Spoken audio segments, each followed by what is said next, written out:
Minda manda, supsa supsa, Minda manda, supsa supsa, Mindanao, Mindanao, Mindanao, Sub-Saharang Mindanao. Ihanda ang lahat ng sangkap.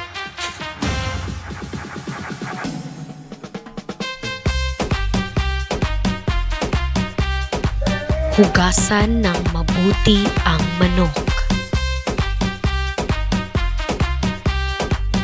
Hiwain ang sibuyas at bawang. Ilagay ang manok sa kalaha at lagyan ng sapat na tubig para maluto ito. Kapag kumulo na, hinaan ang apoy at hayaang maluto ng mabuti ang manok. Kapag luto na, hanguin ang manok at hayaang lumamig.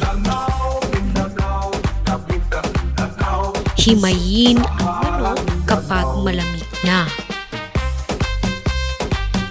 Magpainit ng mantika sa kawali. Igisa ang sibuyas hanggang lumambot. Idagdag ang bawang at igisa hanggang mabango. Ilagay ang hinimay na manok at haluin. Lagyan ng toyo at haluin mabuti. Halu-haluin hanggang sa maluto at magsama-sama ang lasa. Hanguin at ihanda para ihain.